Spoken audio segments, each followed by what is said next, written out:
Lab3 asks you to write a program that responds to user input using at least one loop and at least one if statement. And so what I'm going to do for this walkthrough is I'm going to start working on a registration system and I'm going to validate my input. So let's create a new file and I'm going to save this as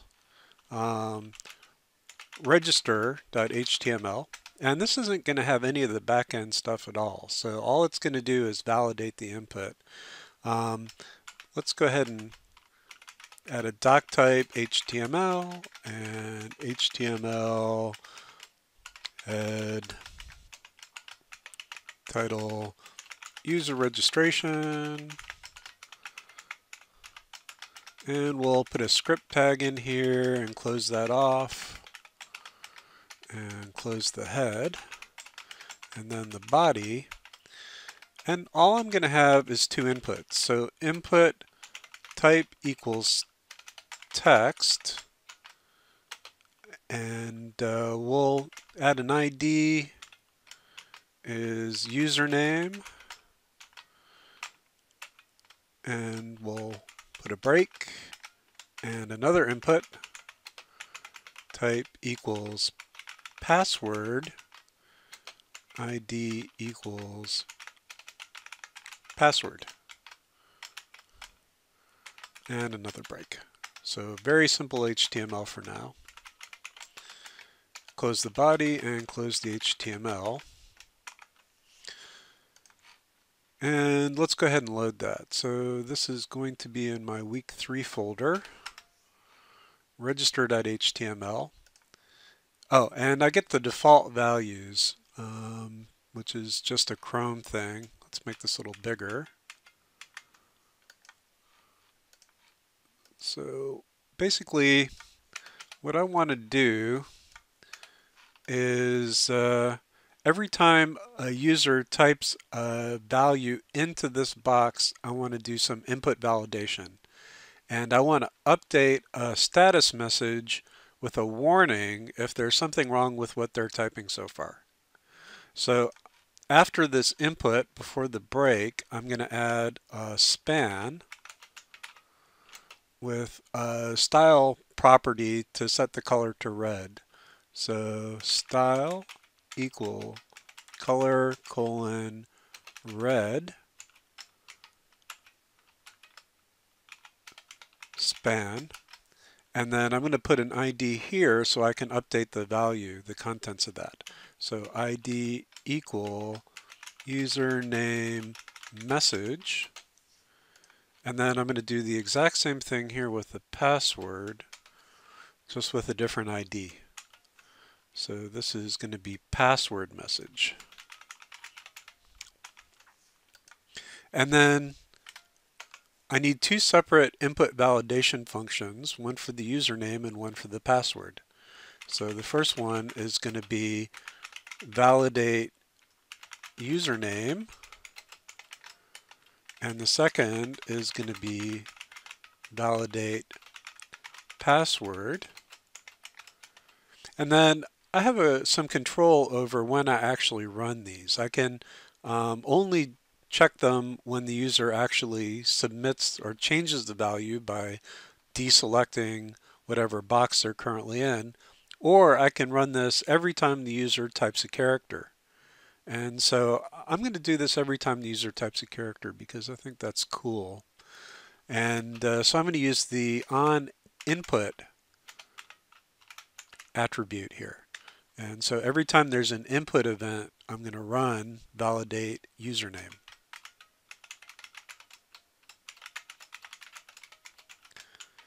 And then same thing with password, except I'm going to call validate password. And then these are starting to get a little long, so let me break them up. These are on the same level, like so.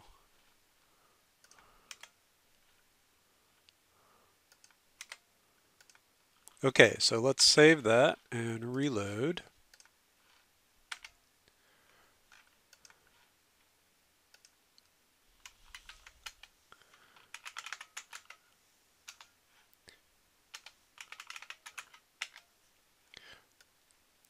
So to check whether these are actually getting called, I'm going to console.log validate username, and then here validate password.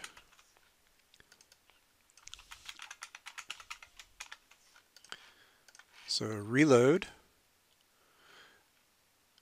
Okay, so I got one call to validate username. Let's go ahead and change this. So it's calling validate username, and every time I type a character I get a new call. And then I'm going to switch over here and also type. So it seems to be working okay. So let's talk about validating the username. So for purposes of this discussion, I'm going to require that the username be all alphanumeric characters with no spaces or punctuation or anything. So upper or lowercase letters and numbers are the only legal characters. And the way I'm going to figure out whether the username is valid is I'm going to use a loop to go through each character and what they've typed so far. And if I find any invalid characters in there, then I'm going to update the status message. So first step is, how do I actually get the contents of the username box? Well, to get the box, it's document.getElementById username. So there's the box, and then the property I want is value. So right now it's empty. If I type test me and then repeat this, now it's test me. So that gives me the value of the box. And then to get the value of each character, I'm going to use a for loop. So for counter equals 0, which is the first letter, through this thing dot length. So we see this is 6 characters long, so it'll be 0, 1, 2, 3, 4, 5. To get the character at a particular position, I use value dot char at, and then whichever position I want. So like 0, 1, 2, 3, 4. If I do char at 4, that should be the letter M, and it is. So then the only other thing I have to do is figure out whether this character is a letter or a number. And I can use less than or equal to and greater than or equal to do that comparison. So M less than or equal to Z is true. M greater than or equal to A is also true. So M is between A and Z. If I do capital Z, I find out that M is actually higher than capital Z. And obviously it's going to be higher than capital A as well. So same thing with numbers. So to validate a character, it's going to look like this. Var value is equal to document get element by ID, and then we want the username column or username field, and then the value property of that. And then for counter equals 0, counter less than value dot length, counter plus plus. We're going to do something. So let's go ahead and get that message as well. Equals document dot get element by ID username message. And then let's start by clearing this message. So message dot inner text is empty. So that's going to get the span and set the text inside the span to be nothing. And then here we want to say if actually, let's do this. Let's say var character is equal to value.char at counter. And then if character less than, okay, so first we're going to find out whether the character is valid. So the character is valid if it's greater than or equal to A and less than or equal to Z. So that's one check. So if that's true, the character is valid. Or if character is greater than or equal to capital A and character less than or equal to capital Z, so this is also valid. Or character greater than or equal to 0 and less than or equal to 9, then it's also valid. So if all three of these things, if any of these things is valid, then is true, then the character is valid.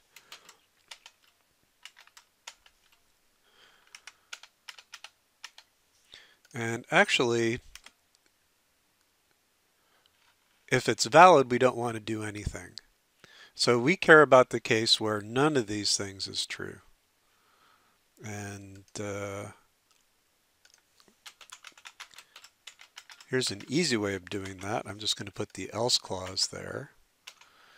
And if I get here, that means there's an invalid character. So message.innerText is equal to character plus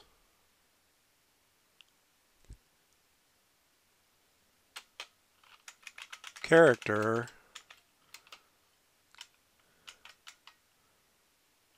is invalid in the username. Like so. Okay, and then I'm going to clean this up a little bit, but let's make sure it works first. So I'm going to reload, and I have a dot which is invalid in the username. So let's go ahead and clear that, and the message goes away. So if I type test me, we're okay, and then a number sign.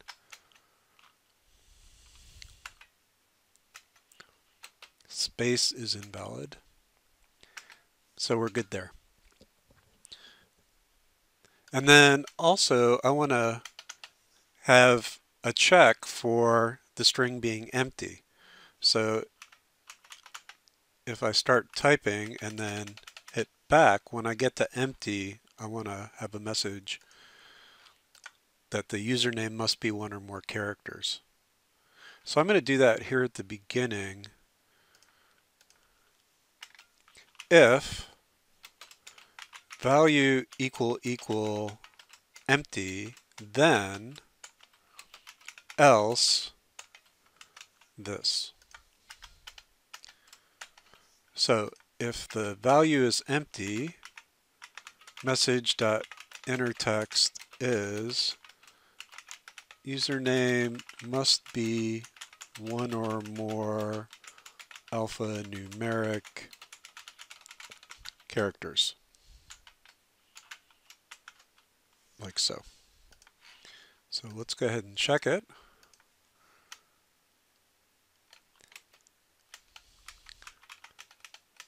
Good. So that's pretty good. And then I'm going to do basically the same exact thing for the password, except my rules for validating the password are going to be different. Actually, before I do that, let me fix this. So here I have the main if clause is empty, and then I'm executing something in the else clause. What I want to do is flip this whole thing around. So I'm going to put parentheses around all of that logic, and then I'm going to add a not to the front, exclamation point for not. So that's a little complicated, but it should work. So reload, and then it should work exactly the same as before. And it does. All right, so for the validate password, I'm just going to do two things. So let's start with copying this code.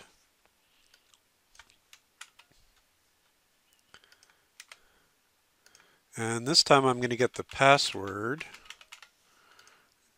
And this is going to be the password message. So if the password is empty,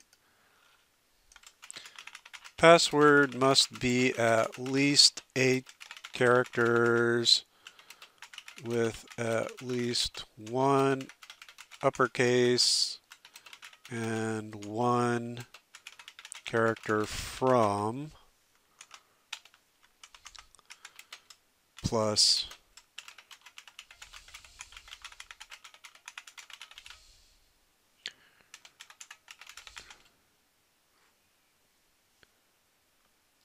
and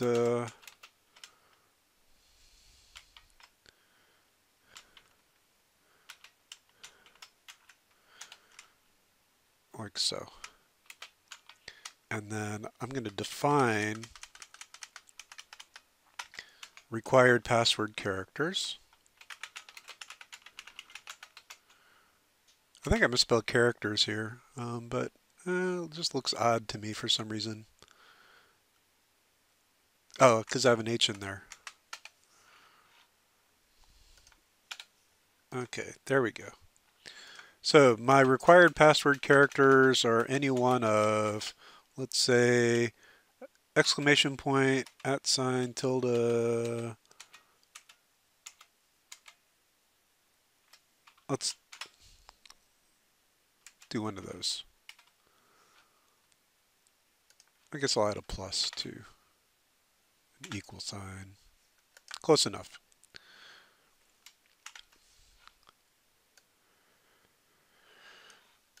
All right, so let's go ahead and reload. And I'm gonna, password must be at least 8 characters with at least one uppercase and one character from that. Okay.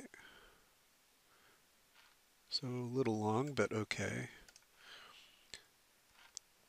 And then I'm going to do some of the checking here.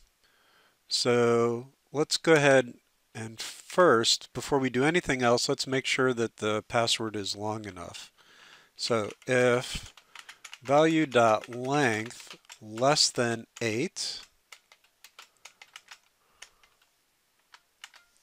then we're going to set the message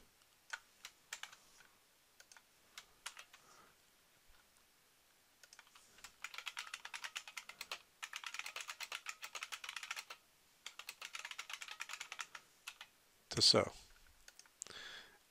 And then if we get here, we know we're done. We don't need to do any other checking. So I'm just going to return here.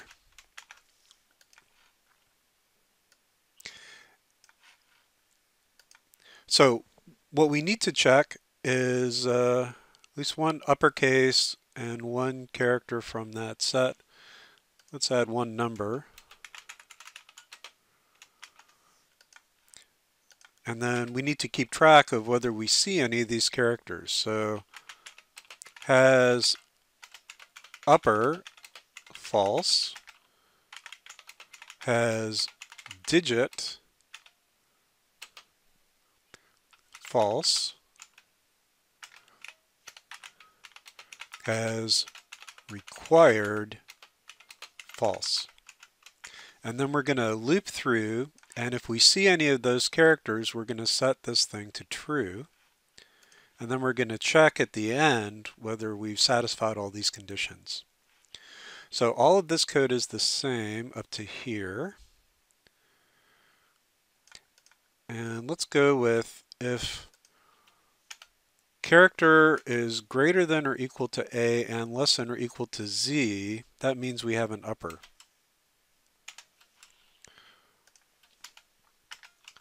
has upper is true. Else, if, and I should be using spaces here. Sorry about not being consistent about that. If character greater than or equal to 0 and character less than or equal to 9 as digit is true. Else, if, and then I want to find out if character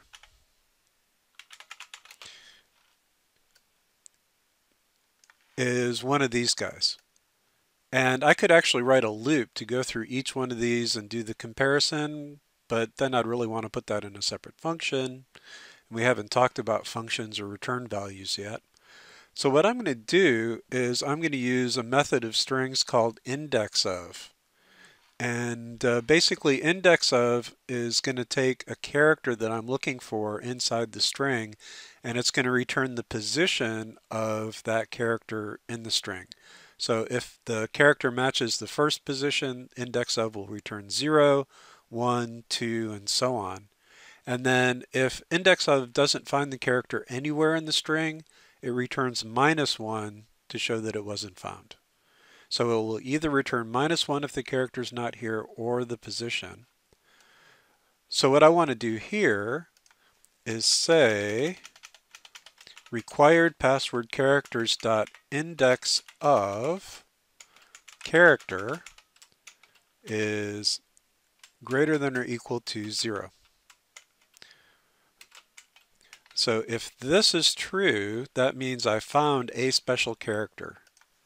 So I'm going to set has required to true. So now if I've gotten through, first thing to check is if I have an uppercase character. So not has upper, then I want to set the message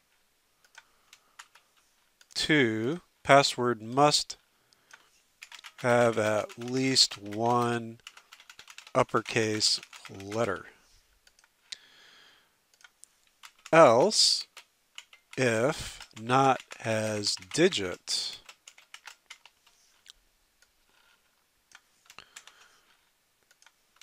password must have at least one number. Else, if not has required,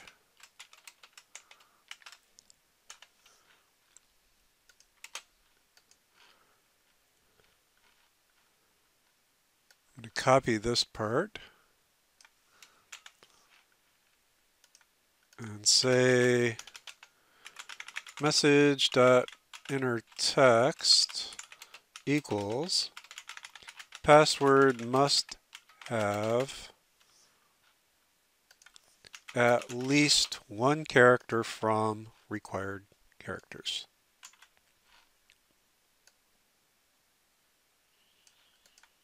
Okay. So let's go ahead and try it.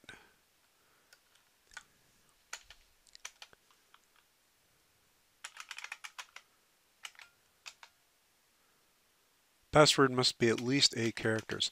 Now, in order to see what I'm typing, let me show you a little trick. So you can do this on most forms that have autofill-in, and hopefully I'm not going to expose my password when I do this. So let me just type something here. I'm going to right-click and go inspect, and here's my password input. You'll notice the type is password. I'm going to double-click on that and change it to text, and now it's in clear text, so you can see what I'm typing. So password must be at least 8 characters, XXXX. So that's 8 characters. Must have at least one uppercase letter. Must have at least one number. Must have at least one special character. And let's go for equal sign. Okay, so that's valid. And then now what I could do instead of setting this to be empty is if it actually passes all the tests, I could put a little graphic of a green check mark or something. There's actually a check mark glyph that I could use, and I could change the span color to green, but this is good enough for now. And I fulfilled the requirements by having at least one loop and at least one if statement. So I'm going to call that a day. So when you're done with your lab, what I'd like you to do is hopefully you've put your lab in your week 3 folder. Go ahead and create a zip file from that whole folder. And I'm going to use 7-zip for mine.